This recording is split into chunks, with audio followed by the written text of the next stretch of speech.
Centro Espírita Altivo Panfiro. Uma casa de amor. Boa tarde, queridos amigos, queridos irmãos. Hoje a gente vai fazer um pouquinho diferente, né? A Adilane e o Newton, eles ainda não puderam chegar, estão chegando, estão envolvidos numa questão de trânsito. Então eles pediram para eu dar início aqui, mas já eles estão chegando. E por conta disso eu vou fazer uma leitura do Evangelho. Nós vamos fazer a leitura do capítulo 10, Bem-aventurados os que são misericordiosos. O item é o 16, que fala da indulgência. Espíritas, agora queremos vos falar sobre a indulgência, esse sentimento tão doce, tão fraterno, que todo homem deve ter por seus irmãos, mas do qual tão poucos fazem uso. A indulgência não vê os defeitos dos outros, ou, se os vê, procura não falar deles, não divulgá-los, ao contrário, esconde-os a fim de que sejam conhecidos apenas por ela. E se a malevolência os descobre, tem sempre uma desculpa pronta para amenizá-los, ou seja, uma desculpa plausível, séria, e não daquelas que, com a aparência de atenuar a falta, a fazem ressaltar com pérfida astúcia. A indulgência jamais se ocupa com os maus atos dos outros, a menos que isso seja para prestar um serviço, porém, mesmo assim, ela tem o cuidado de atenuá-los tanto quanto seja possível. Não faz observações que possam chocar, não traz censuras em seus lábios, apenas conselhos, e a maior parte das vezes, discretos. Quando criticais alguém, que conclusão pode ser tirada das vossas palavras? A de que vós, que o reprovais, não fizestes o que foi motivo da vossa reprovação, e de que sois melhor do que o culpado. Homens, quando julgareis vossos próprios corações, vossos próprios pensamentos, vossos próprios atos, sem vos preocupardes com o que fazem os vossos irmãos, quando terei olhares severos somente para vós mesmos? Sede, portanto, rigorosos convosco e indulgentes com os outros. Pensai naquele que julga em última instância, que conhece os pensamentos secretos de cada coração e, em consequência, frequentemente perdoa as faltas que censurais, ou condena as desculpais, porque ele sabe o que motiva todos os vossos atos. Pensai também que vós, que gritais maldito, talvez tenhais cometido faltas mais graves. Meus amigos, sede indulgentes, porque a indulgência seduz, acalma, corrige, enquanto que o rigor desanima, afasta e irrita. Essa é uma mensagem de José, o Espírito Protetor, que foi escrita em Bordeaux no ano de 1863. Agora nós vamos fazer a nossa prece para depois a gente iniciar o estudo de hoje, que vai ser o livro da Dona Ivone, com o livro Devação do Invisível. Senhor, querido Deus, amado Mestre Jesus, obrigado mais uma vez pela oportunidade de estarmos todos aqui hoje, reunidos em Teu nome, em nome do amor, em nome desta casa que tanto trabalha em Seu nome, tentando ajudar a todos que nos procuram. Obrigado, querido Deus, mais uma vez por essa oportunidade, que a coluna de espíritos de nossa casa, que o nosso Mestre Altivo Panfiro possa nos ajudar sempre, e que o Senhor possa nos abençoar. Que assim seja.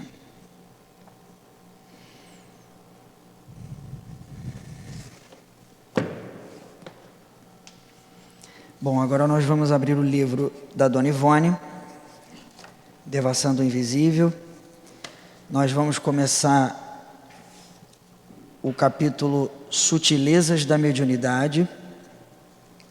Nós vamos ler, para quem tem esse livro aqui, a página 176. Ainda no Rio de Janeiro, residimos certa feita numa casa que fora construída por um velho casal de operários espanhóis. Numa dependência, aos fundos, habitavam filhos e netos do mesmo casal, de idêntica nacionalidade, ou seja, todos eram espanhóis. Ali, porém, permanecemos apenas 8 dias, dado que não nos foi possível conciliar o sono de forma alguma durante aquele espaço de tempo. Cenas dramáticas, duelos, lutas, assaltos a viajantes, assassínios, ou seja, homicídios, fugas precipitadas a cavalo, carruagens em disparada, casais em idílios muito suspeitos, se sucediam confusamente diante de nós, causando-nos penoso mal-estar. As personagens, no entanto, vestiam-se como no século XVII, e as cenas eram admiravelmente coloridas, ambiente agressivo, que deprimia nossas faculdades e infundia-nos mortal angústia. Bom, parece que essa família encontrou uma residência, foi morar lá, mas eles não conseguiram ficar lá por muito tempo. Como diz aqui a leitura, foram apenas 8 dias, porque provavelmente aquela residência se encontrava... Dona Ivone, né? Dona Ivone falando. Se encontrava cheia de outros espíritos que ali habitavam e que por algum motivo estavam criando, né, essas imagens na mente daquelas pessoas moradoras. Isso fez com que a vida daquelas pessoas que moravam ali ficasse bem mais difícil, né? Essa influência toda, criando todas essas imagens na cabeça delas, né?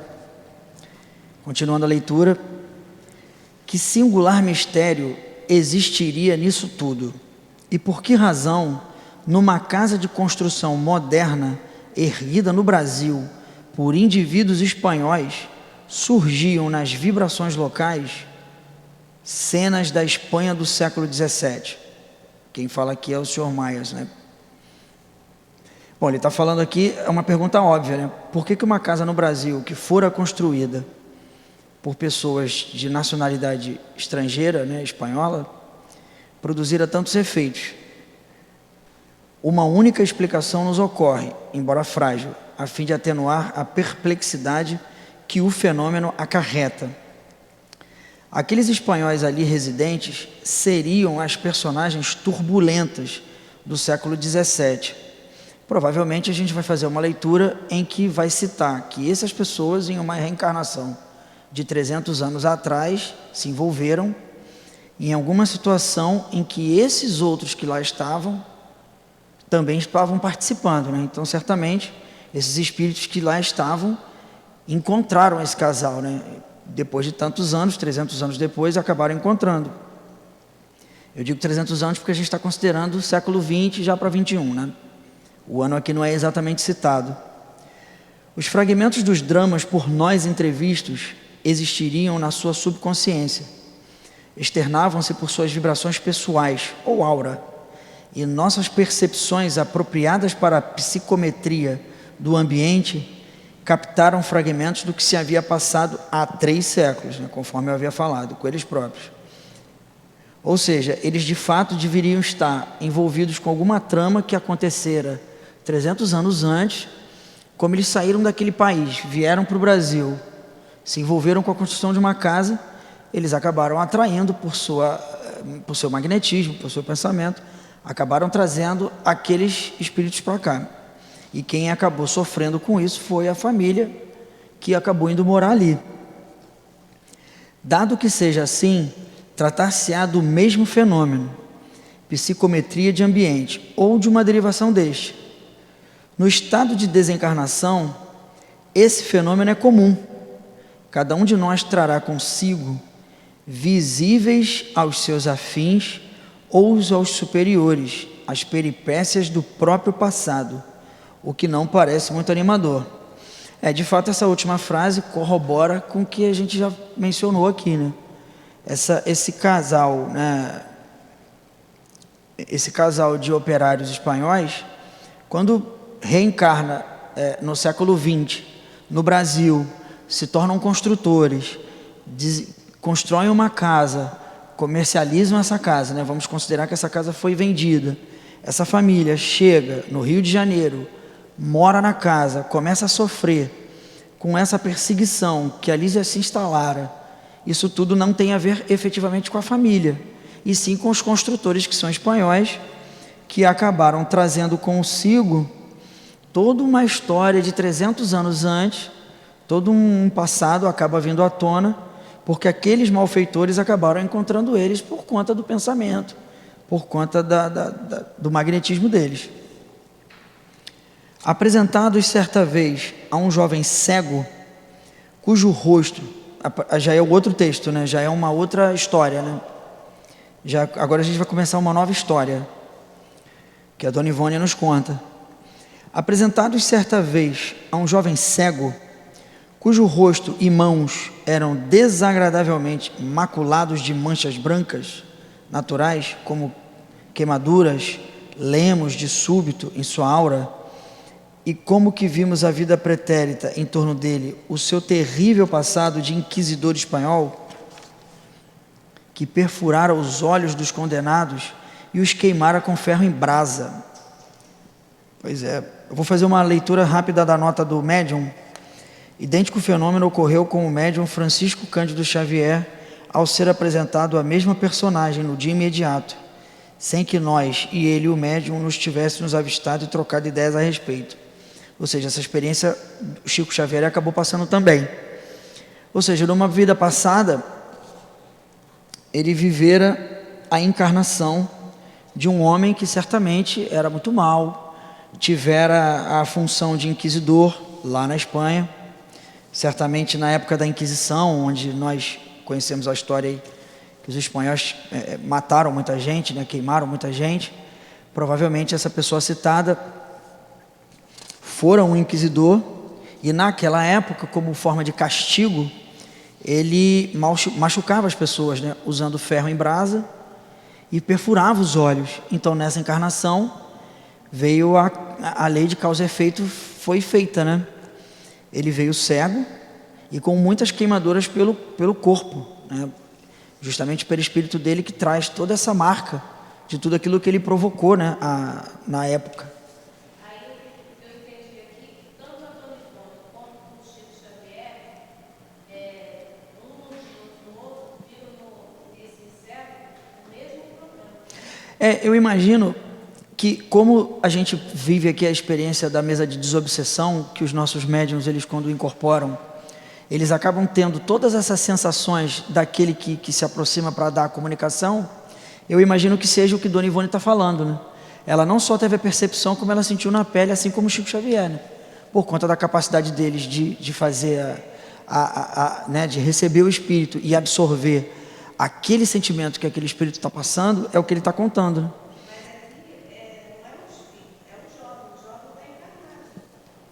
Está encarnado? Ah, não, isso aí.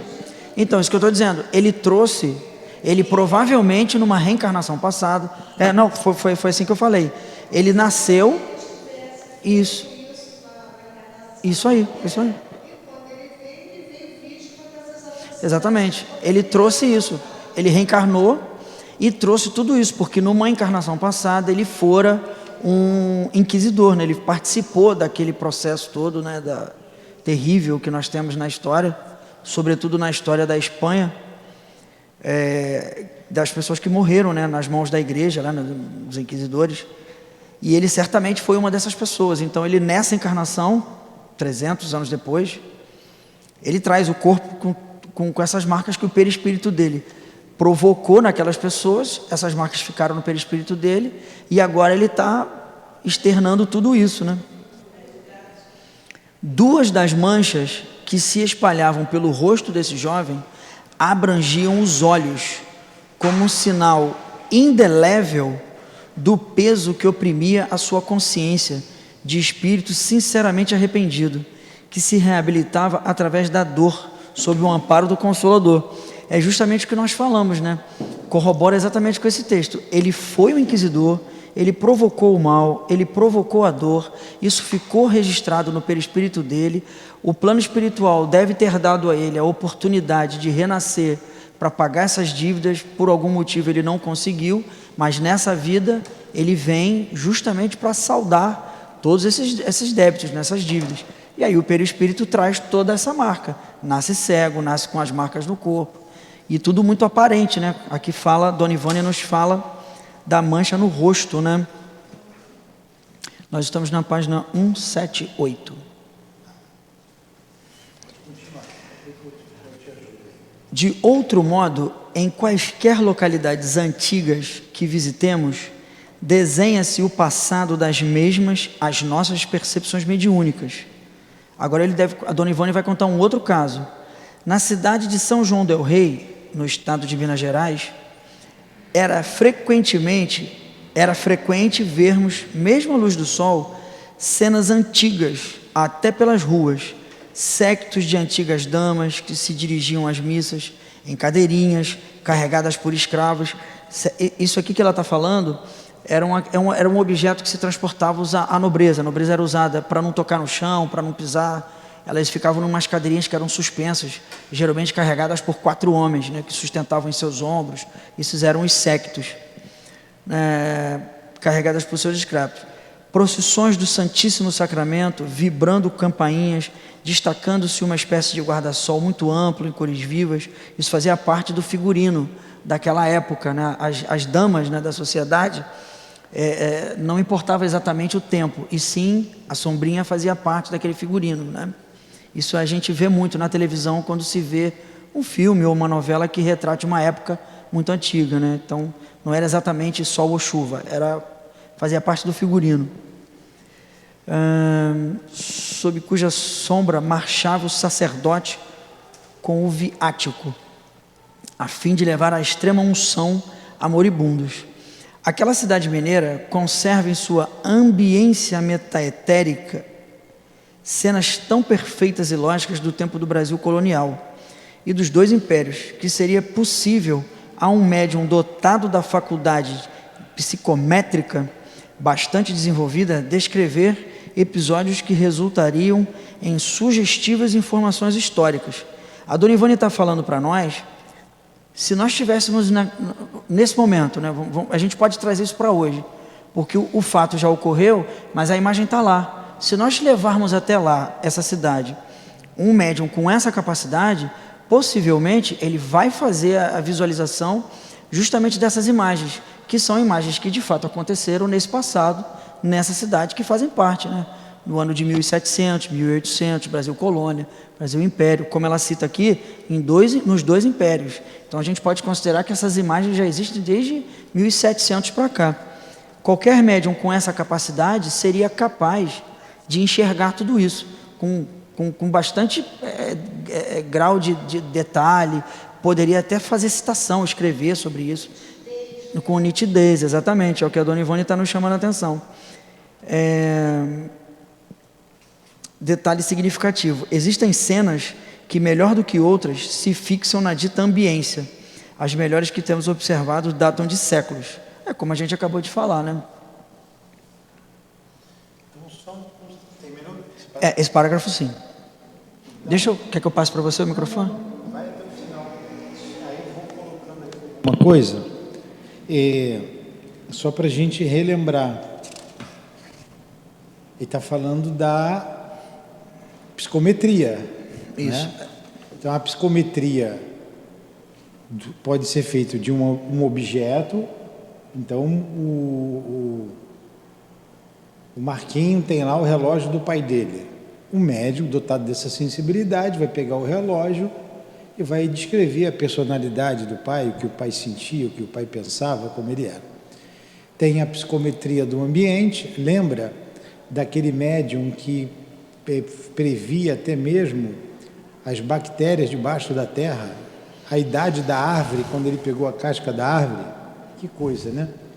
E do ambiente, das cenas que ali ficaram impressas na ambiência.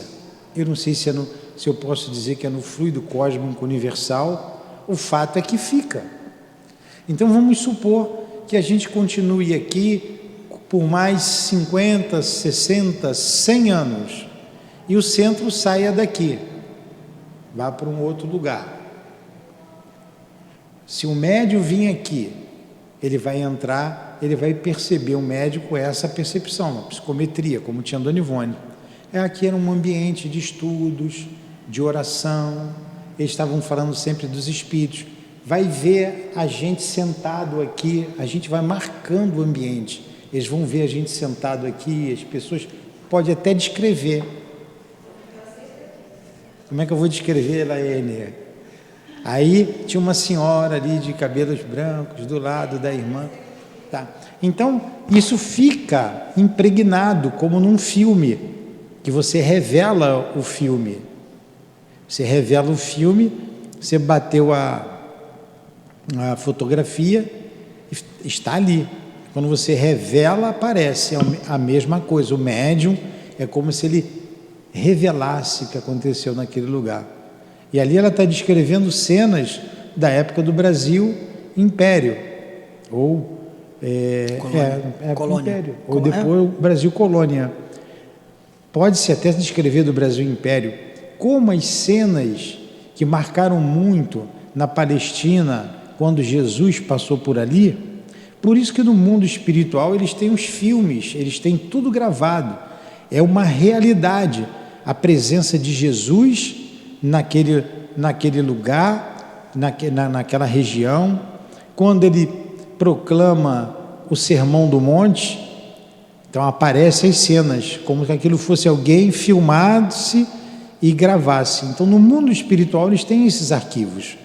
E médiuns dotados, novamente, dessa percepção, indo lá, eles preveem.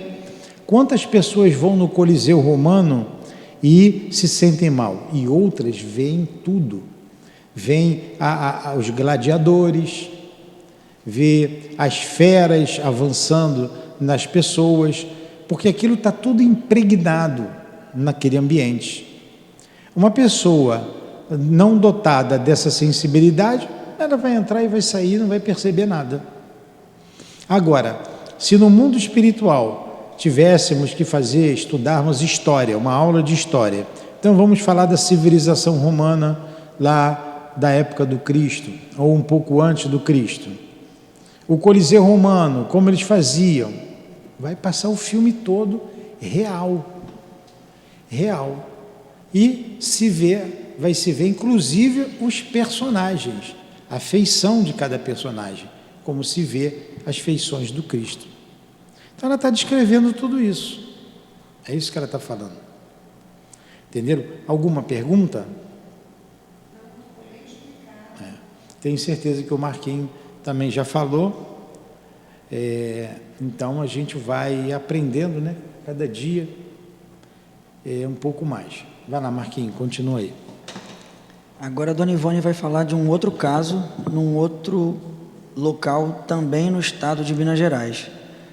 E numa localidade da Zona da Mata, ainda em Minas Gerais, passeando numa propriedade rural, por um vale extenso, marchetado de flores silvestres, lírios do brejo, muito alvos e perfumados, e onde se assentava a estrada real que passa por essa cidade de São João del Rei, e serpenteava um minúsculo ribeiro, um rio muito pequeno, o qual se alongava pelo horizonte afora.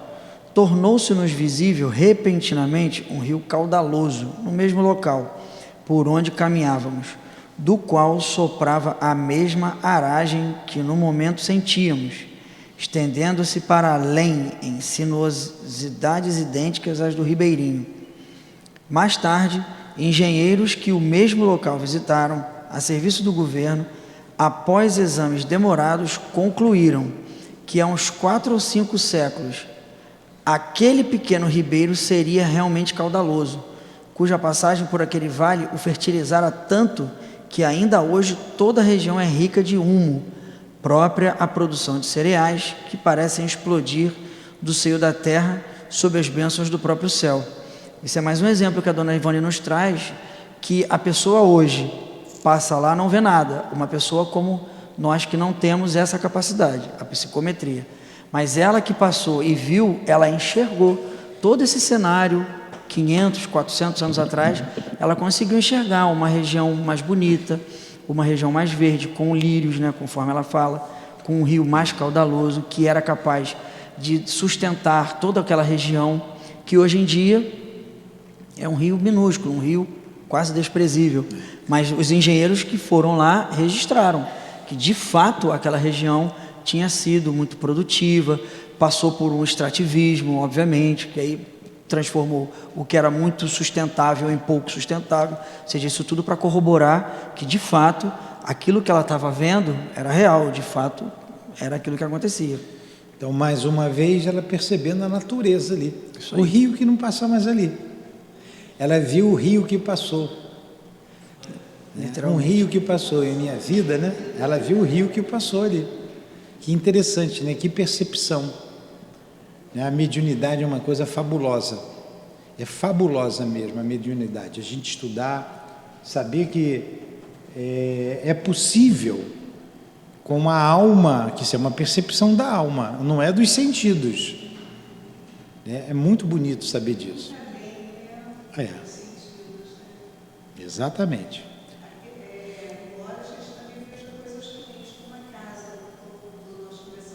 Assim, do início do texto, é verdade. Infelizmente, a psicometria, ela vai mostrar você porque ela é uma capacidade da alma, como ele acabou de falar. Mas não necessariamente os seus olhos da alma vão lhe mostrar um cenário bonito, né? Como a Dona Ivone mostra aqui agora. A gente começa a história justamente falando disso, né? Os obsessores que ali viveram, que ali criaram tantos problemas, assediaram tanto uma família. Então vamos lá, continua.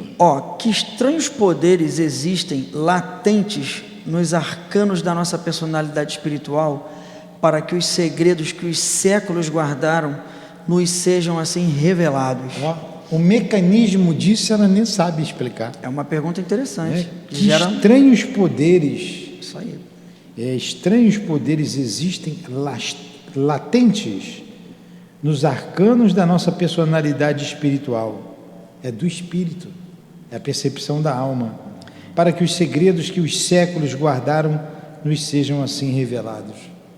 Gera uma boa reflexão essa pergunta, né? Uma boa reflexão. Isso ajuda a gente a entender o presente, né? Quando a gente tem essa capacidade de entender tão de perto, de vislumbrar tão de perto o passado como ela tinha, isso ajuda a gente a entender inclusive o presente daquele lugar, né? Porque aquele lugar vive hoje a realidade que vive. Quem teve acesso ao que aconteceu de fato, não o que dizem os livros, mas aquilo que de fato aconteceu, consegue ter essa percepção como ela teve, né?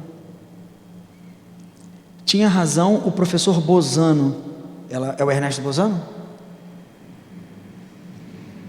Ao afirmar que o mistério que envolve a psicometria é desorientador. Então tem um livro aí do Ernesto Bozano, pesquisador espírita, falando sobre a psicometria. Continua. Cumpre-nos, porém, a nós outros, espíritas, estudar nossas almas, originárias do céu, procurando conhecê-las em todas as suas possibilidades, a fim de cultivarmos suas poderosas faculdades, que em nós traduzem a personalidade divina com que o Criador Supremo nos dotou, ao nos criar a sua gloriosa imagem e semelhança. Muito bem. Alguma pergunta?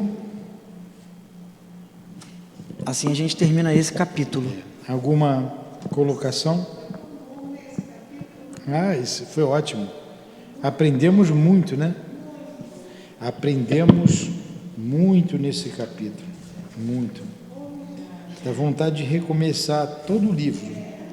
Uma coisa muito bacana de se estudar Dona Ivone é justamente você ter a oportunidade de ouvir uma história contada de quem de fato viveu, e ela tem uma riqueza de detalhes muito grande, né? Então isso ajuda para quem está ouvindo, né? É como se ela estivesse sentada aqui, dividindo com a gente toda essa experiência, e a gente dividindo esse raciocínio, ela ajuda a gente, nos inspirando, né? Passando a informação, e é bacana a gente conseguir vislumbrar isso, né? Isso é muito bacana, né? Isso é...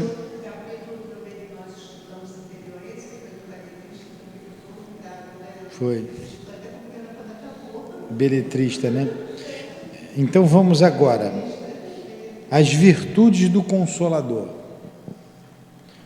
Vai, Marquinhos. É Pois que a morte... É um texto de Allan Kardec que foi extraído do nosso Evangelho, tá?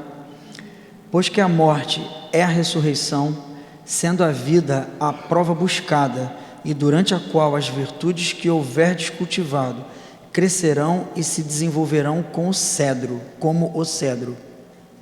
Venho instruir e consolar os pobres deserdados. Venho dizer-lhes que elevem a sua resignação ao nível de suas provas, que chorem, porquanto a dor foi sagrada no jardim das oliveiras, mas que esperem, pois que também a eles, os anjos consoladores, lhes virão enxugar as lágrimas. Ou seja, não se preocupe com o que você está passando. Essa dificuldade vai ter um propósito e você não vai estar fazendo isso sozinho. Mesmo que a dor te traga essas lágrimas, né? Vai ter alguém com você, que ele aqui chama de anjo consolador, vai estar com você o tempo todo. Então, mesmo que a gente passe pela dificuldade da prova, vale a pena a gente assumir a prova, assumir com a resignação necessária, com a resiliência necessária, porque o final a gente vai colher o fruto que a gente tanto buscava, né? Então, vamos lá. Não digo que isto é possível, diz que isto é real. William Crookes. Isso aí é a última frase da conclusão do seu relatório com relação à existência da alma. Então, William Crookes foi colocado para pesquisar a vida espiritual a mando do governo, para desmentir tiver que desmentir toda essa movimentação que acontecia em torno do mundo espiritual, os espíritos mexendo, materializando-se. Então ele, como um homem de ciência, um homem correto, disse que sim, aceitava investigar, mas ele precisava investigar. Então ele passou 4 anos em laboratório pesquisando o médium Florence Cook, a médium Florence Cook, e que materializava um espírito chamado Kate King.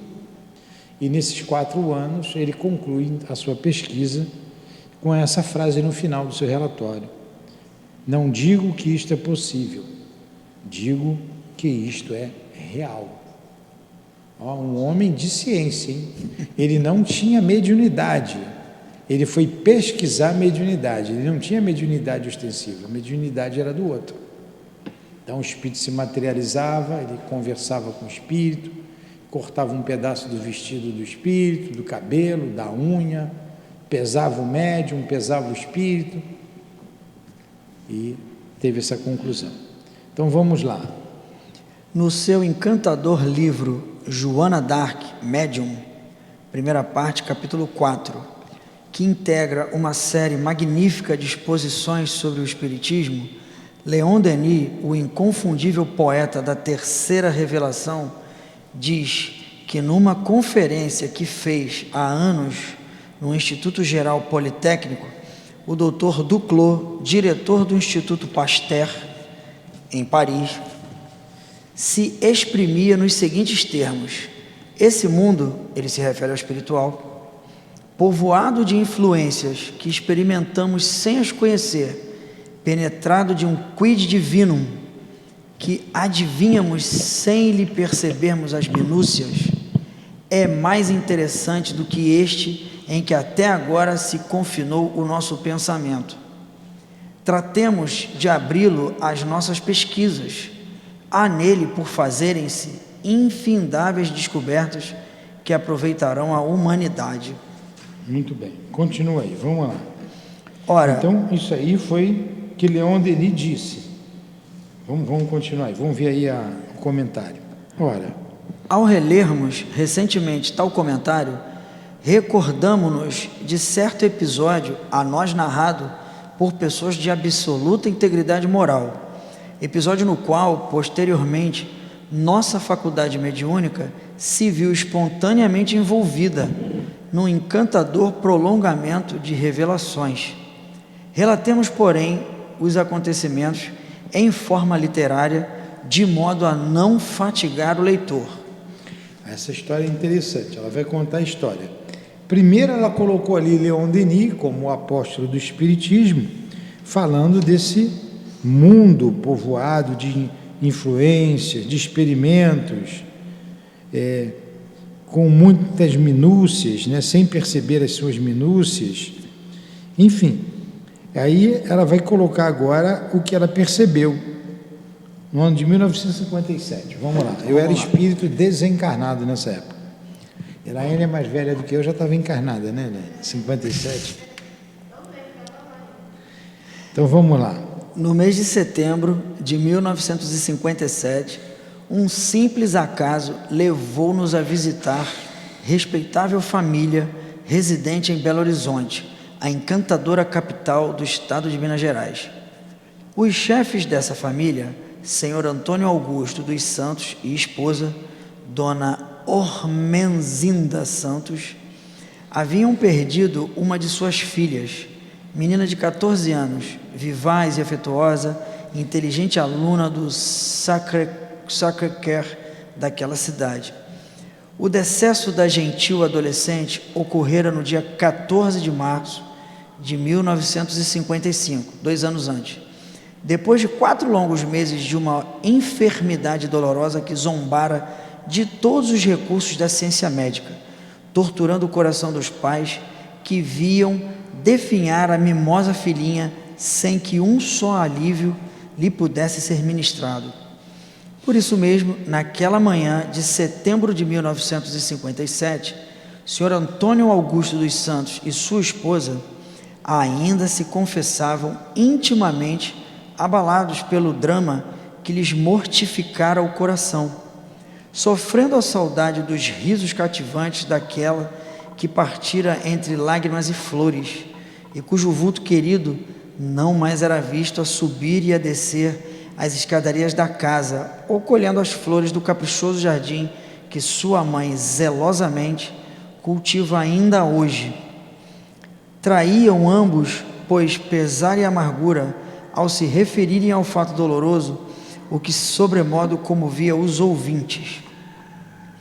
É bem certo que o médium, cujos labores inerentes à faculdade se estenderam já por um período longo, passa a adquirir percepções variadas e singulares, espécie de uma visão toda especial, percepções que em determinadas circunstâncias o levam a apreender não só algo do pensamento e das intenções alheias, como até mesmo as vibrações existentes nos locais visitados, permitindo-lhe captar também detalhes que se relacionem com as passadas existências das personalidades que neles vivem.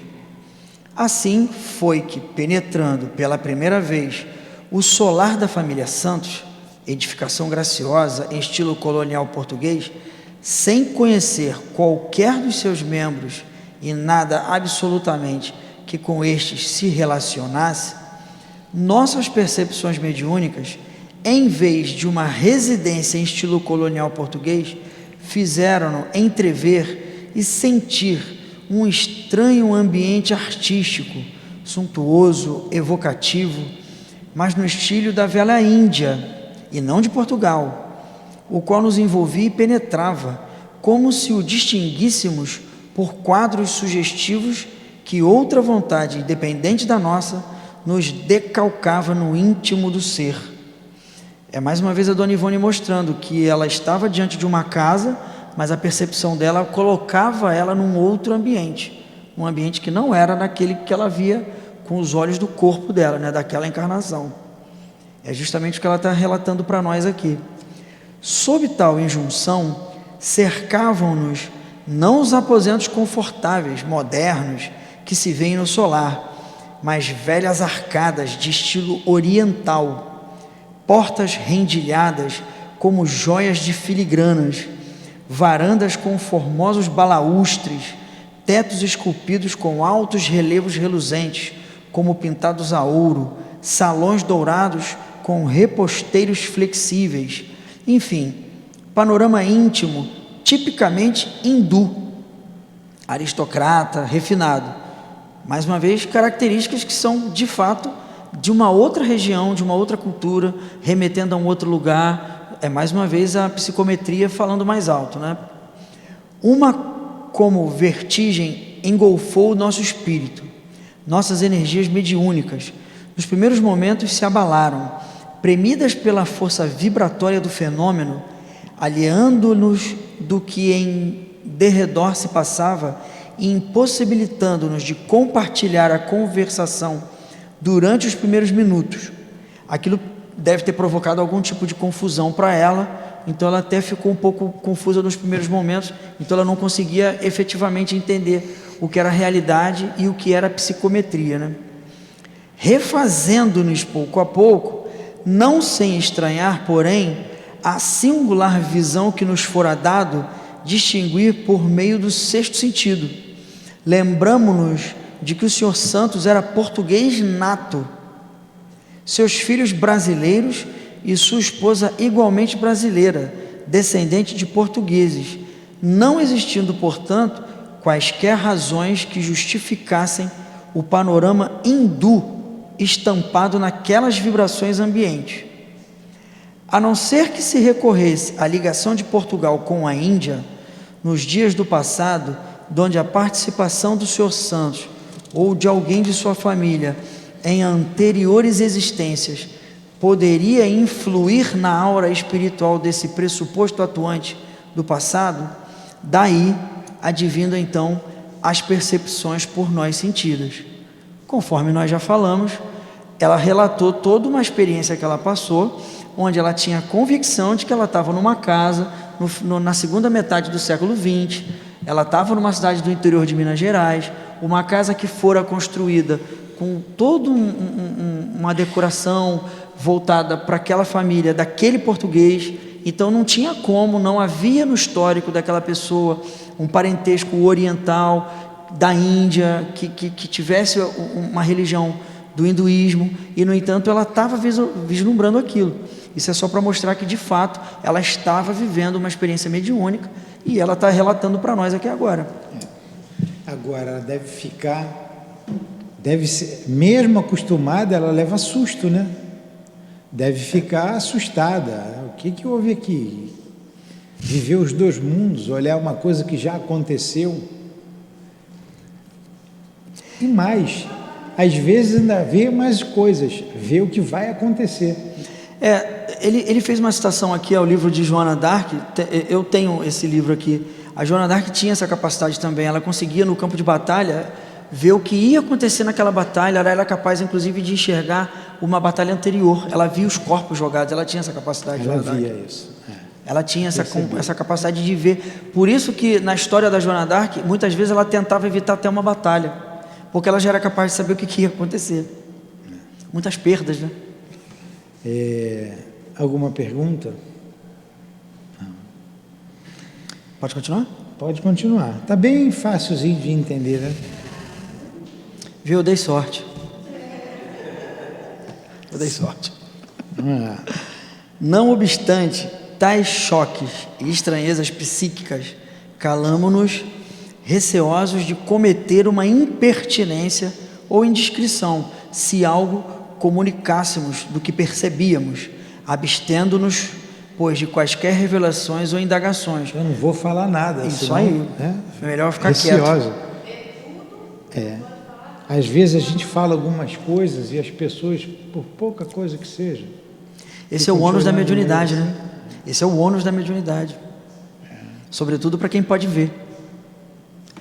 Muito embora soubéssemos ser o chefe do solar visitado, um assaz simpático à causa espírita. Ou seja, talvez ele até entendesse, se houvesse uma explicação, talvez ele até entendesse, né? Já que ele era um simpático à causa espírita. De outro modo, tantas são as impressões, visões, panoramas, descobertas, mesmo que o médium obtém em cada local, para onde as circunstâncias o requisitam, que se os narrasse todos, tornar-se-ia enfadonho, desacreditado, ridículo, considerado fanático ou obsidiado. É a escolha que o médium faz, né? Se abster para não passar pelo constrangimento de ouvir que é uma mentira, que é uma fraude, né? É a escolha que o médium faz, né?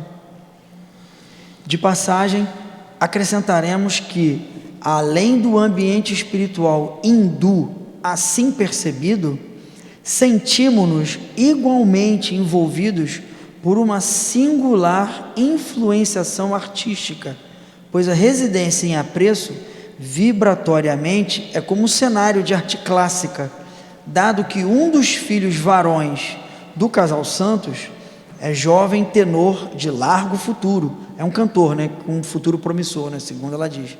É namorado de boa música, é fã de boa música, né?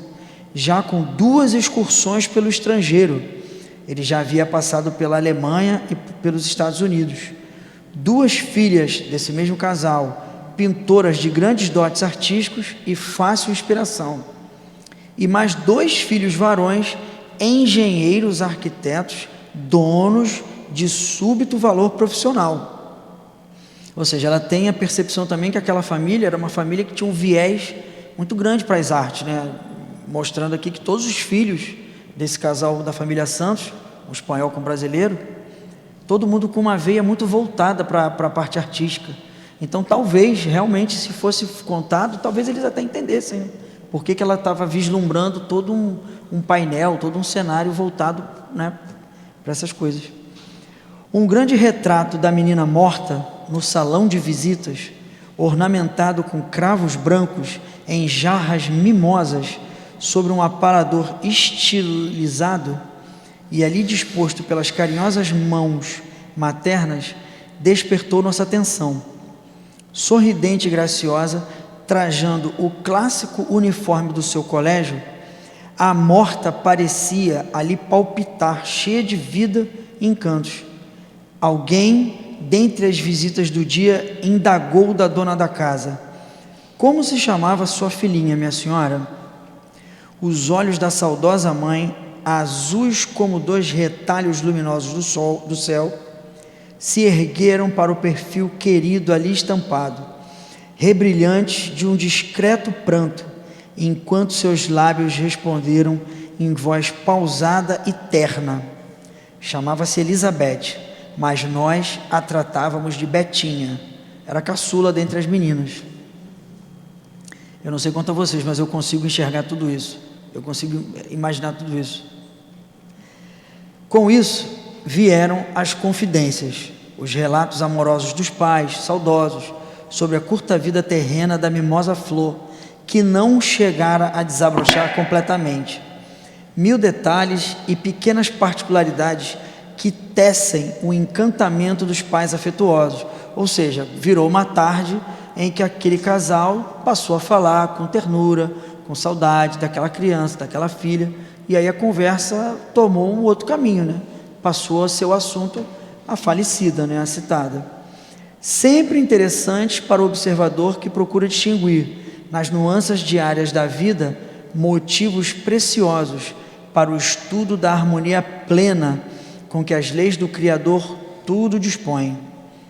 Até que foi narrada a etapa final da vida terrena de Betinha, que se findara mansamente pela madrugada, e sua mãe continuou o relatório, não se detendo à menção do túmulo. Falou tudo, né? Resolveu contar tudo, mas prosseguindo noutra fase, que era bem o símbolo augusto da ressurreição, que a todas as criaturas humanas aguarda depois que o silêncio se debruça por sobre nossos pobres despojos corporais, retornados ao seio da grande mãe natureza, para as sublimes metamorfoses das espécies. Ouçamos, porém, na palavra de Dona Ormenzinda Santos, a formosa descrição do fato ocorrido após o decesso, a morte, de Betinha, o qual motivou essas páginas. Fato que, sendo razão de conforto e consolações para os demais corações maternos que se vejam em idênticas circunstâncias, igualmente testemunha a verdade espírita em condições alentadoras, edificando o coração do crente e encaminhando as atenções para a sublimidade da vida além do túmulo. Ou seja, agora a gente vai ouvir o que ela falou a despeito de todo esse momento, que foi o momento em que ela morreu, né? Minha filha contava 14 anos incompletos, ia dizendo Dona Ormenzinda, com uma voz pausada e delicada.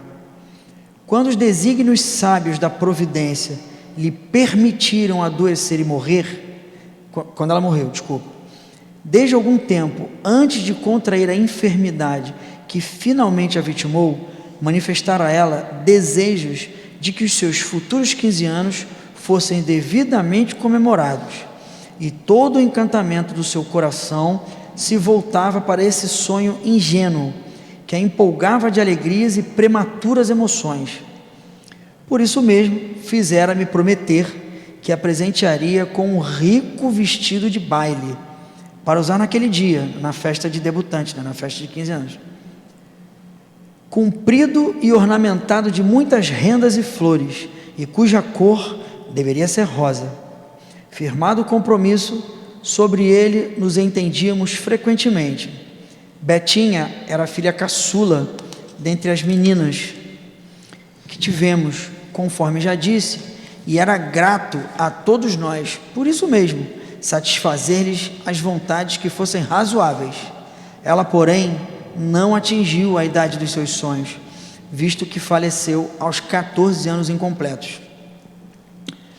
3 dias após o seu passamento, no entanto, encontrando-se toda a família abalada e chorosa, como seria natural, um fato singular, belo e comovente, recordando os livros clássicos de filosofia religiosa de todos os tempos e países, bem assim os compêndios de ciências psíquicas, firmados por eminentes sábios psiquistas, que se dedicaram a devassar o além-túmulo, positivando a continuação da existência da criatura após a morte do corpo carnal. Veio demonstrar que nossa Betinha, por quem chorávamos tanto, prosseguia viva e feliz como dantes, porventura mais bela e venturosa ainda, concedendo-nos a satisfação de permanecer ao nosso lado em espírito, sempre que possível e com a permissão de Deus. Muito legal, né? 3 dias após a morte dela, a família recebe a informação de que ela estava linda, que ela estava bem, que ela estava feliz. Que bom, né? Ela estava bem. Isso já traz o conforto para a família, né? Que bom que isso fosse possível com todas as famílias, né? Mesmo aqueles que não são, né? Tá tudo bem? Alguma pergunta? Deixa eu ler um pouquinho para descansar aí o Marquinho, a voz dele. Minha filha Eunice, conquanto casada e residente fora da capital, permanecia conosco desde o estado de saúde da irmãzinha que se agravara. E 3 dias depois do trespasse da menina, da mesma, ainda aqui permanecia, esperando que a consternação geral atenuasse, a fim de regressar ao seu domicílio. Obrigado. Na noite que se deu o acontecimento que passaria a relatar, dormia ela no quarto da sua irmã Zinda, e nenhuma normalidade fora pressentida, conservando-se toda a família conformada com desígnios divinos, não obstante pesarosa e sofredora. Eunice, fatigada das lutas de 4 meses de enfermagem junto da doente, pois frequentemente aqui estava, repousara tranquilamente durante grande parte da noite, serena e confiante, sem quaisquer excitações mentais. Pela madrugada, no entanto, despertou reconhecendo-se perfeitamente na posse de si mesma, observando, porém, estranha claridade no aposento, posto às escuras. Sua irmã Zinda dormia pesadamente, como vencida por um torpor que mais se assemelhava à profunda letargia de um transe mediúnico do que a de um sono natural. Subitamente, porém, a elevar-se do solo cerca de 1 metro, talvez mais, Eunice distingue um aglomerado de matérias sutis, como fumaça lucilante, traindo colorações levemente amareladas, luminosas e muito delicadas. Pouco a pouco, essa matéria ou essência, que lembraria os cirros de inverno, tomava forma imperceptivelmente, até que no auge do assombro e do deslumbramento, o duplo ou corpo espiritual de Betinha, cujas formas carnais jaziam sepultadas desde 3 dias, apresentava-se na plenitude da sua graça e beleza, trajando lindo vestido de baile cor-de-rosa, cujo modelo lembraria o clássico figurino Imperatriz Eugênia. A materialização era perfeita, acentuando particularidades. Rendas, fitas, flores azuis sobre o lindo tom rosa guarneciam a insólita indumentária do além-túmulo. Então, pode comentar aí. Pô, que bacana isso, né?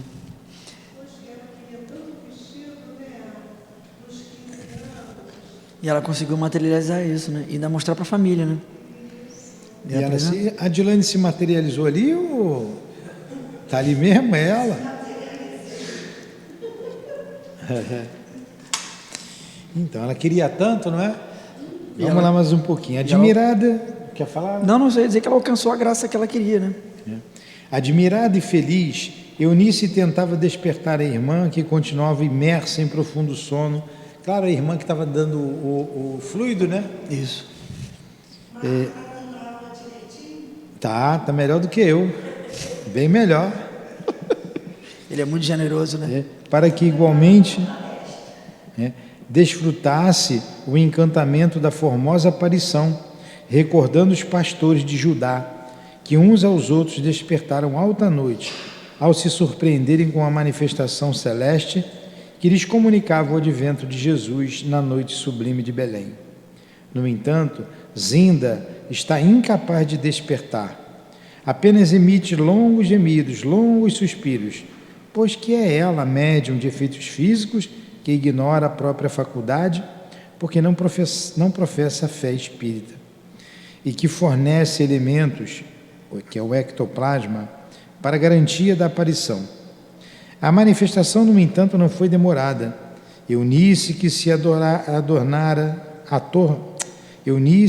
atordoara em presença do fato invulgar, a que jamais assistira e que desconhecia, não teve a presença de espírito de rogar à irmãzinha materializada que se detivesse assim, ainda por alguns instantes, enquanto despertasse as demais pessoas da família, para que igualmente contemplasse Betinha, ressurgida do silêncio da morte, para todos provar a própria imortalidade.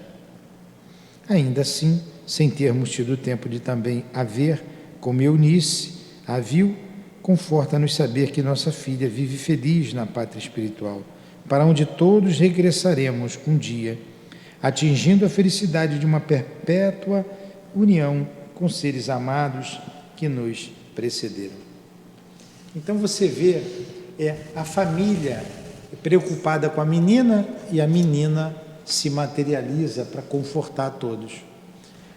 Nós saímos para resolver umas coisas, aí tivemos uns percalços no caminho, por isso não conseguimos chegar. Mas tivemos que fazer uma visita a uma família e vimos lá uma comemoração do aniversário de uma menina, né, de alguns meses. A família estava comemorando ali os 4 meses de vida. E a avó da menina estava presente. O médium viu a avó da menina. E quando o pai anunciou que os padrinhos seriam outras pessoas, estranhas à família, amigas, essa avó chorou, ficou triste. Porque ela, segundo o relato do médium, ela pensava, tinha que ser a fulana, a minha filha, né? A minha filha, que era a tia da menina, que deveria ser a madrinha, né? Mas o que eu quero dizer com isso? Eu quero dizer que os espíritos, não estou falando quem é, os espíritos, eles têm os mesmos sentimentos, guardam os mesmos sentimentos de amor, de saudade e opinião, de opinião, de tudo. Então não é diferente, porque desencarnou, não é diferente. E isso me foi passado depois.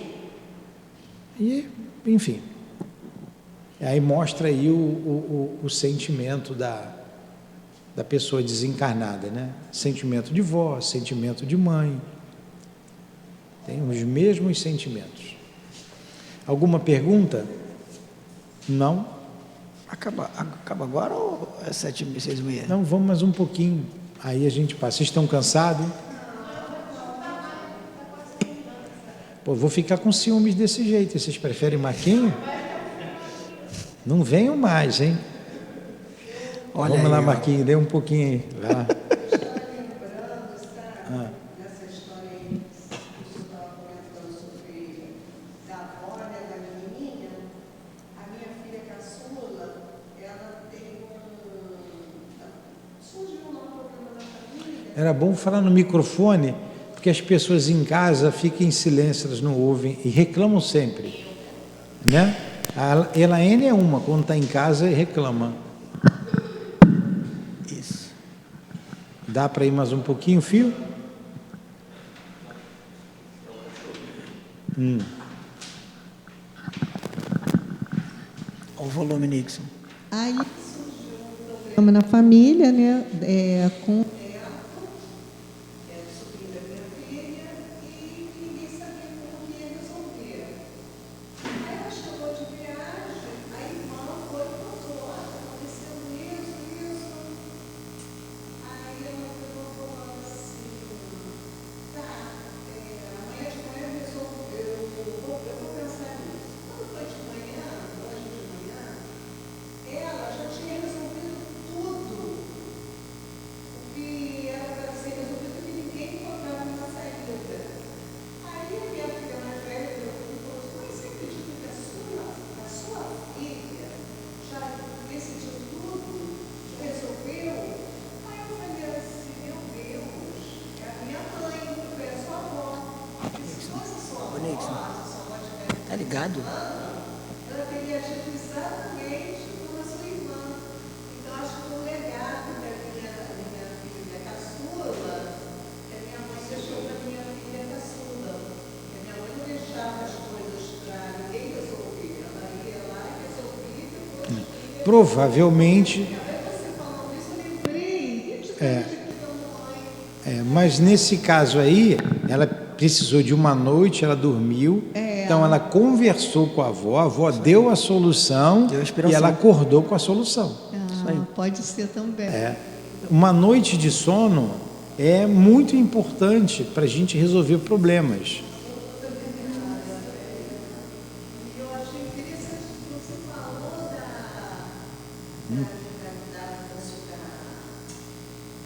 Rosinha, né? Que estava lá Sim, na comemoração. Aí veio na minha mente agora, justamente, a Roberta resolvendo um problema que deve ter sido certamente que foi. Certamente foi isso que aconteceu.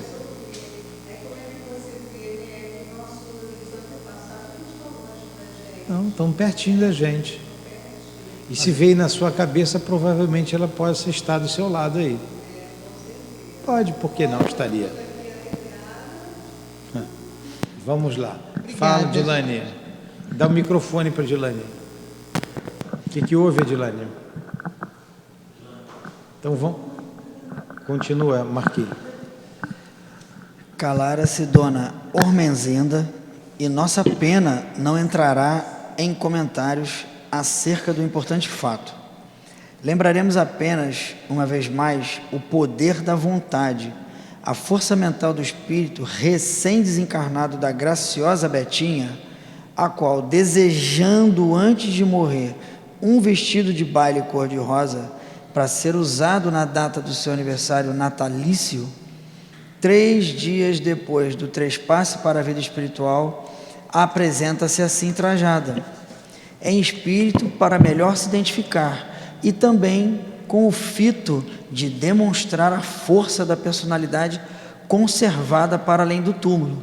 É como o Nilton já falou, você não muda porque você morreu. Eu gosto de dizer que a morte é como atravessar a rua. Eu gosto de pensar assim. Se eu estou de um jeito de um lado da rua e eu atravesso a rua, quando eu chego do outro lado da rua, eu não mudei. O máximo que pode acontecer é eu ter refletido enquanto isso e ter mudado de opinião. Mas muita coisa minha se conserva. É como ela está dizendo, ela manteve isso, né? Ela chegou do outro lado para atestar o que ele está dizendo, né? E o fez imprimindo nas sutis delicadezas do próprio perispírito as formas da indumentária desejada, pois sabemos que o corpo espiritual é impressionável, amoldando-se a todo e qualquer impulso do nosso pensamento, o qual por isso mesmo nele poderá imprimir qualquer aparência visível. Ela queria o vestido, ela pensou sobre o vestido, ela imaginou um vestido, independente do que a mãe fizera, ela imaginou, ela idealizou um vestido, aquilo ficou registrado, ela passou para o plano espiritual, preservou aquela ideia e se apresentou daquele jeito. E ela sabia da importância de voltar para a família daquele jeito, porque seria uma lembrança muito bacana, muito forte, muito, né, proeminente para aquela família. Daí a intenção dela também, né? E ela foi assim, um espírito maravilhoso, porque ela levou alegria para a mãe, porque a mãe deve ter ficado assim, poxa, eu não consegui realizar o sonho da minha filha. A minha filha partiu sem poder realizar o sonho. E Deus foi tão bom que permitiu com que a menina viesse arrumadinha da maneira que ela queria, para mostrar para os pais como ela realizou o sonho Comprovando dela. o fenômeno, comprovando, a vida continua. Não fica triste não, mãe, olha como eu estou vestida. Que fofo, muito lindo. Aí é Muito o legal, consolo, né? Talvez a intenção fosse até apresentar-se para a mãe, Isso. mas não conseguiu, apresentou-se para a irmã. Porque a outra ficou muito ansiosa, né? Ainda foi atrapalhar a aparição. Mas vai lá, continua. Desde que uma vontade enérgica o acione. Aliás, não ignoramos que o espírito poderá criar e modelar o próprio vestuário, se o desejar, valendo-se de essências, fluidos e matérias especiais do mundo invisível, os quais, para os efeitos da materialização, são conjugados com os fluidos do médium. É como o Newton já explicou, você tem que ter um médium no local de efeitos físicos que vai fornecer, né, todo o ectoplasma, todo o fluido necessário para que aquele processo aconteça. Se não há a presença do médium, a materialização pode não acontecer, né? Então tem toda uma associação de fatores que fizeram aquilo acontecer, né? Aquilo ser possível, né? Na manhã seguinte, acrescentara a narradora: Eunice, que é hábil desenhista e inspirada pintora, traça a lápis o retrato da irmãzinha que a visitara em espírito, reproduzindo o magnífico vestido de além-túmulo, sem omitir um único detalhe, pois a aparição muito nítida e caprichosa se decalcara poderosamente em sua retina mental, permitindo a reprodução integral do que fora presenciado. Olha lá a história do quadro. Maravilhoso. Lembra? Ela começou falando do quadro, né? Maravilhoso. E nós arremataremos, exatamente como agiu o pintor alemão Albrecht Dürer, ao desejar passar para a tela as imagens dos 4 evangelistas, após vê-las materializadas no ar, da janela da sua água furtada, e como os médiuns literários que, obtendo do espaço, durante transportes mediúnicos ou transes felizes, pela ação dos seus guias espirituais, a narrativa encenada de grandes dramas de vidas humanas, e transcrevem em romances e belas historietas instrutivas, sob a assistência dos mesmos guias, para a edificação dos leitores. É alguma coisa, Marquinhos? Então, procura aí no celular, que o meu está lá, essa pintura do alemão Albrecht Dürer. O meu telefone está ali. Para ver, para a gente mostrar para eles. Tentar localizar. Assim, muitos vão, né? No mundo espiritual. Espera a jovem pintora transportar o pequeno desenho para um quadro a óleo, sobre o qual imprimirá as cores que lhe foram apresentadas durante a visão. Quadro que ficará como testemunho valioso de mais um lindo e comovente fenômeno que o Consolador prometido por Jesus é pródigo em conceder aos homens. É o que faz a doutrina espírita. A doutrina espírita é belíssima, a mediunidade é belíssima. Eu encontrei pinturas Achou? aqui dele, encontrei algumas pinturas, encontrei uma de 60 mil reais. Os 4 inclusive. evangelhos que uma vez eu vi, os 4, procurei os 4 evangelistas, vai aparecer. São essas pinturas aqui dele. Ó. Eu acho que uma vez eu mostrei aqui, coloca ali em cima a pintura dos 4 evangelistas. Passaram-se 2 anos, durante os quais não tivemos contato com a família Santos. Em abril de 1959, eu ainda estava no mundo espiritual. Eu nasci em 59, mas em julho. E, no entanto, visitando novamente a formosa capital de Minas Gerais, voltamos a visitar também os pais de Betinha. Durante o desenrolar da palestra, informaram-nos de que, segundo um comunicado mediúnico obtido, a menina vivera uma existência carnal na Índia. Olha aí, porque ela saiu do retrato do cenário que ela viu com gostos indianos, né, para o quadro, para a pintura, né? Parece que ficou um vácuo, né? Agora ela está fechando a ideia. Ó, durante o desenrolar da palestra, voltamos a visitar os pais de Betinha.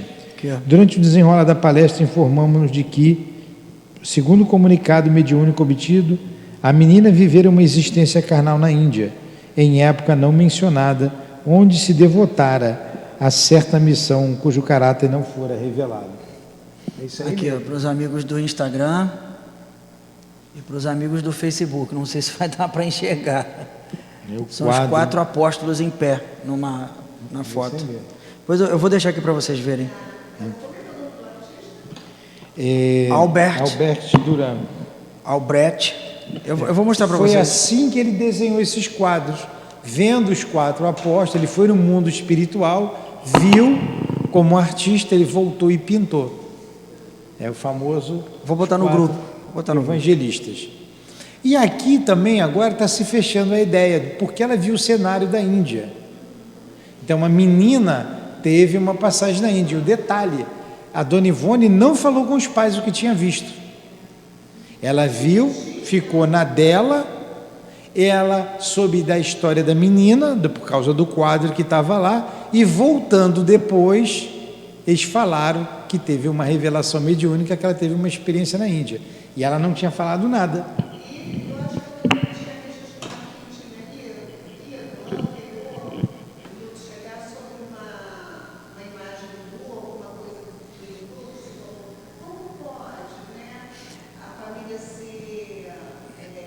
Então, a Dona Ivone, quando chegou àquela casa em Minas Gerais, que é um português casado com uma brasileira, e todos esses filhos são brasileiros, inclusive a Betinha, ela enxergou pela psicometria toda uma decoração indiana de cultura do hinduísmo. Agora está fechando a história. E ela se perguntou como é que pode, por causa de uma origem reencarnação portuguesa, né, brasileira, e está aí assim, e ela ficou na dela. É uma vida passada. Eu não vou falar nada, vou ficar na minha, não sei, agora está vindo a explicação. Vocês estão vendo o romance? O romance tem que ser o que? O romance mediúnico? Moral, educativo e doutrinário. Elaine.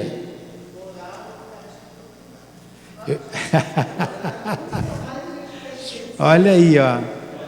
A educação, né, aqui, né, nos ensinando, enfim, tendo essas características. A missão da menina não foi revelada, né? Confessamos que não demos grande atenção à informação. Tantos são os noticiários dessa ordem que nos chegam ao conhecimento, quer por via mediúnica, por relatos alheios, que na maioria das vezes desinteressamo-nos deles. Esquecêramos, aliás, no espaço de 2 longos anos, durante os quais tantas peripécias se sucederam conosco, e em que ficamos sem notícias da família Santos, que nossa faculdade de percepção psíquica haviam registrado em sua residência, um ambiente etérico em estilo clássico hindu. Olha aí, ela tinha até esquecido, já tinha passado 2 anos. O que para a gente agora é interessante a beça, para ela via toda hora. Não obstante, à noite, depois dessas visitas e após termos adormecido, fomos despertados por uma graciosa menina em uniforme escolar, muito viva e prestimosa, a qual se apresentou voluntariamente dizendo: vai Betinha, fala. Eu sou a Betinha, venha, quero mostrar-lhe uma coisa. Estou informada de que a senhora é protegida de uma falange espiritual de iniciados da Índia. A Betinha falando com a dona Ivone. Eu também sou, e sei que apreciará o que tenho para lhe mostrar. Nos primeiros momentos, supusemos tratar-se de uma das meninas da casa onde nos hospedávamos, as quais usavam uniformes idênticos. Todavia, encontrando-se presente o nosso mentor espiritual Charles, que também é iniciado hindu, depressa compreendemos o que realmente se passava. Mergulhou-nos o nobre amigo em transe letárgico e perdemos a noção de nós mesmos durante um período de tempo que tanto poderia ser de minutos como de séculos, pois quando nessa inconsciência, nesse lapso singular e intraduzível, o espírito do médium é absolutamente incapaz de medir o tempo, nem mesmo tem noção de longevidade ou brevidade. Pode ler, ao recobrar. Ao recobrar a consciência, já desprendida das prisões carnais, vimos-nos de mãos dadas com a gentil visitante espiritual, a qual, correndo, arrastava-nos travessamente na sua carreira, às risadas, muito contente. Levou-nos até a casa paterna, justamente a mesma onde se dera a sua libertação para as claridades do mundo espiritual. Entrando no domicílio, já por nós conhecido, absolutamente não mais encontramos a residência moderna e confortável, visitada antes, mas como um solar hindu, majestoso, qual visão das 1001 noites, com arcadas e portas douradas, rendilhas, magníficas colunas, pedestais e capitéis muito artísticos, tudo atestando expressões de beleza invulgar em matéria de arquitetura. Todavia, não se tratava de uma residência particular, ou propriamente edificação de além-túmulo, mas de idioplastia, configurando uma casa de benefícios para as crianças e gestantes, espécie de maquete espiritual, construída por Betinha, em proporções normais, no intuito de forçar sugestões aos seus entes amados, para converterem-na em realidade na terra. Dormitórios, refeitórios, gabinetes cirúrgicos, vagidos de crianças recém-nascidas, médicos e enfermeiras em azáfamas incansáveis, em trabalhos incansáveis, indicaram tratar-se de um hospital ou maternidade, segundo o que nos permitiam contemplar. Betinha, porém, agora em atitude grave, explicou. Agora eu sou Betinha. Por favor. Isto que aqui está é o meu mais caro sonho na espiritualidade. O meu programa do momento, porque a minha mais grata recordação do passado vivido sobre a Terra faz muitos anos. Foi essa a missão que realizei na Índia, na época difícil e angustiosa missão, onde existi no seio da aristocracia, sem poder jamais esquecê-la. Na Índia, o sofrimento da mulher pobre e miserável, como o da criança, era o que de mais intenso se poderia imaginar, mais doloroso e cruel do que em qualquer outra parte. Eu sofria contemplando tantas desgraças ao redor de mim, enquanto gozos e venturas me cercavam. Então, intentando aplacar as ânsias do coração e os rebates da consciência que me incitavam a uma ação benéfica a favor daqueles infelizes, transformei a minha própria residência na época em hospital e asilo para crianças enfermas, ao mesmo tempo em que socorria gestantes, amparando-as quanto possível. Prendi-me à ideia através do tempo, de tal sorte que agora não descansarei enquanto não conseguir daqueles que me amam na terra uma casa como esta, a qual fluidicamente já existe nas vibrações ambientes do próprio domicílio que habitei em minha última etapa terrestre. Criei-a eu mesmo, por meio de minhas energias mentais, a fim de transmitir sugestões aos meus pais e irmãos, recordando a realização anterior da minha amada Índia, auxiliada por queridos tutores da espiritualidade, que quase todos foram ilustres figuristas da antiga Índia. Olha que coisa. Vamos trazer isso para a gente hoje aqui. Ela queria que os familiares ajudassem as pessoas desvalidas, né? Queria que eles ajudassem. Vamos trazer aqui para a nossa casa. E a gente cansa de ouvir, cansa de vários médiuns, a casa de outro jeito. Já está tudo plasmado aqui pelos espíritos para a gente realizar. E nós estamos fazendo o possível.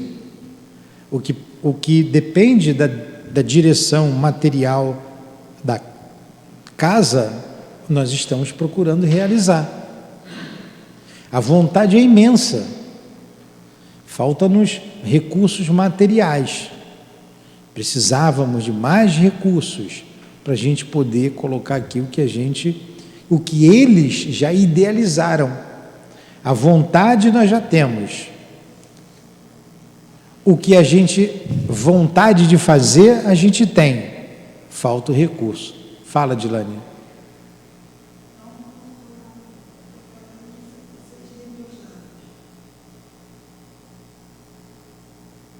Eu não sei fazer leitura bilabial, não. Desculpa, eu não entendi. Ela quer que leia os lábios Não, isso eu dela. entendi. Eu não entendi a leitura. Fala, Dilane.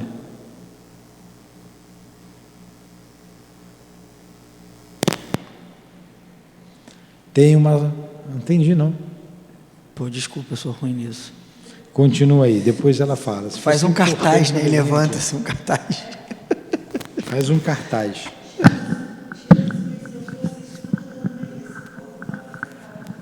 O que ela falou?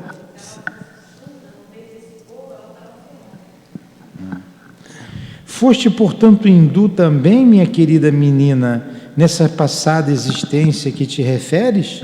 Indagamos comovidos, percebendo-a empolgada em séria. A dona Ivone perguntou para ela, né? Oh, não, respondeu vivamente. Fui europeia. E não hindu de nascimento, mas de coração. Vivi na Índia como membro de uma família de missionários estrangeiros. Amei aquela pátria na qual cresci e me criei. Adotei-a pelo coração, porque lá me consorciei no seio da aristocracia e lá me deixei ficar para sempre, voluntariamente, entre minhas pobres crianças e os labores e lutas daí consequentes. Conta-nos então tua história na Índia, que deverá ser interessante e original, para que nós a transmitamos aos amantes das obras mediúnicas. Hoje não o poderia, talvez mais tarde, quem sabe, se nossos mestres permitirem. No entanto, apenas lhes peço que transmita aos meus a ideia que eu exponho, pois o meu maior anelo, por agora, é o de contemplar um dia meus pais e irmãos à frente desse labor a respeito da mulher gestante desamparada e do recém-nascido sem recursos sobre a terra, enquanto eu e mais alguém do espaço dirigimos a obra espiritualmente. Isso inclusive explica como foi que ela conseguiu com tão pouco tempo se mostrar, né? Mandar uma mensagem. É por conta de todo um trabalho espiritual que ela já havia feito, que ela já havia iniciado, que ela já havia criado, já ela tinha mentalizado. Certamente quando ela dormia, enquanto viva, dentro dos 14 anos dela nessa existência, certamente toda noite ela ia para lá, fazia toda essa assistência, fazia Se todo ela esse trabalho. não desencarnasse novinha, ela ia fazer aquele trabalho. Isso aí. Entrementes a benévola atuação da menina Elizabeth Santos, ou do seu espírito, no seio da família que pertencera, não se limitou a 2 pequenos episódios acima narrados. Dir-se-ia que ela se transformara também no anjo bom dos seus familiares e que sua missão entre os mesmos implicava a preocupação de atraí-los para as sublimes meditações espirituais. Dissemos acima e repetimos que, excetuando-se o chefe da família Santos, a sua consorte, nenhum outro membro da mesma se interessa pelos assuntos psíquicos, existindo, além mesmo, alguns com acentuada aversão à crença espírita. Não obstante, na época da primeira aparição da menina Elizabeth, até o momento em que acrescentamos o presente parágrafo ao capítulo escrito há 3 anos, acontecimentos significativos se sucederam no seio daquela família. Resoluções arrojadas, tomadas por seus pais e irmãos, criaram uma organização beneficente de alto alcance na formosa capital mineira. Organização que, sob o nome de Cruzada do Bem Elizabeth Santos, leva o auxílio fraterno material e moral aos leprosários e a necessitados albergados em outras instituições de assistência social. Todavia, conta ainda do programa da Cruzada o auxílio à criança sofredora e às jovens mães solteiras, assim como aos mendigos, alcoólatras e etc, etc. Olha que interessante. Conseguiu. Conseguiu. Conseguiu. E a gente está fazendo aqui também inspirado pelos guias. E começou tudo por um sentimento de amor daquela que sempre trabalhou com crianças. Estamos aqui, graças a Deus, realizando o nosso trabalho. Olha como isso se repete, não é? Aí ela fica feliz do lado de lá e nós do lado de cá. Não temos dúvida de que o sonho máximo de Betinha na espiritualidade se corporificará com vitórias sempre maiores no setor da fraternidade, visto ser ela diretora espiritual da instituição, a se desdobrar em esforços para inspirar aos entes queridos deixados na Terra o prolongamento da missão por ela mesma iniciada na Índia no século XVIII. Vai, Beto. Entretanto, novo fenômeno verificou-se posteriormente no Solar Santos, em Belo Horizonte, tendo como principal atuante ainda a entidade Betinha, que parece, com efeito, insistir em atrair as atenções dos parentes para os fatos espíritas.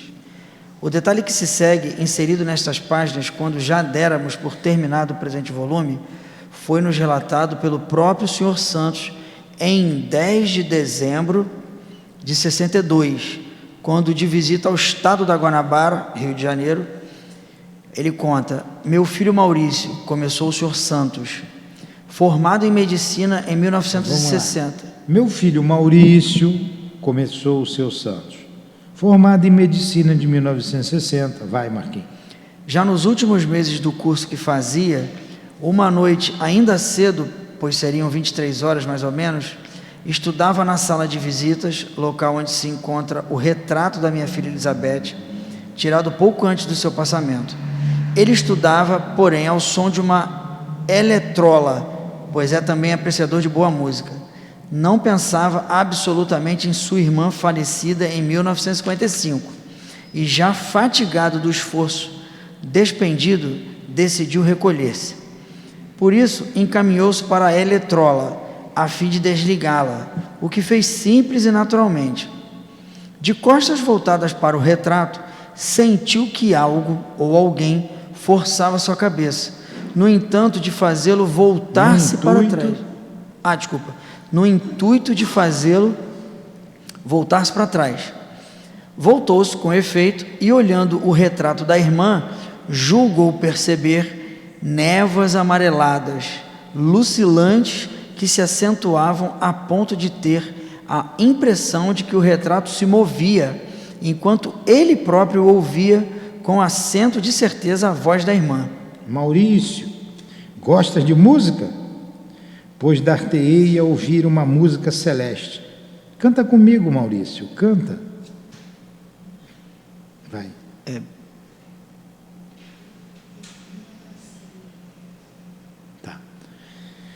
Mas a gente está terminando já. Então o jovem doutorando ouviu a irmã cantar linda e intraduzível melodia como jamais ouvira, e comovido repetia como levado por um impulso mediúnico. Todavia repetia em lágrimas, invadido por uma comoção que transcendia do habitual força da vontade, impossível de conter ante a delicadeza daquelas vibrações. Sua irmã Zinda encontrava-se pelas imediações da sala, ouviu o irmão cantar uma canção singular, ao mesmo tempo em que chorava, e desejou saber o que se passava. Está terminando aqui agora. O horário, eu acho que o horário já deu, não? Aqui, O horário. já deu o horário. Aqui termina o laboratório do Senhor Santos, o relatório. Nós outros, porém, estudiosos dos fenômenos espíritas, temos o dever de algo meditar sobre as narrativas transcritas. E o faremos com consoante objetivo de colher instruções em qualquer acontecimento relacionado no além-túmulo. A gente para por aqui, falta um pouquinho, mas a gente termina a semana que vem. O finalzinho. É bom que a gente relembre aqui o caso Betinha, né? Foi bom, Betinha? Deu a nossa hora, a gente vai parar. Vamos fazer a nossa prece. Me permita.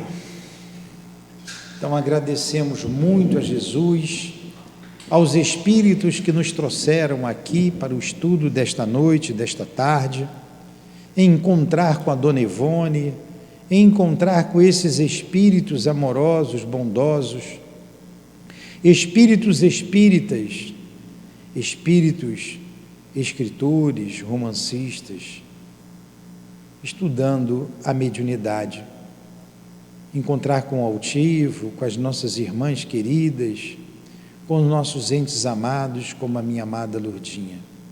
Obrigado por este momento, onde nos acalmamos, onde refazemos as nossas energias psíquicas, espirituais, simplesmente por amor desses espíritos junto a nós. Obrigado por tudo, que possamos continuar caminhando com a senhora, Dona Ivone, caminhando com esses espíritos benfeitores, com o altivo, caminhando com Kardec, caminhando com Jesus. Que se despeça-nos e que possamos encerrar esses estudos, essas reflexões, em nome do amor, em nome do nosso amor, do amor que vibra nessa casa, em teu nome, querida irmã, mas acima de tudo, em nome do Cristo Jesus e de Deus nosso Pai, que damos por encerrados os estudos da noite de hoje. Que assim seja.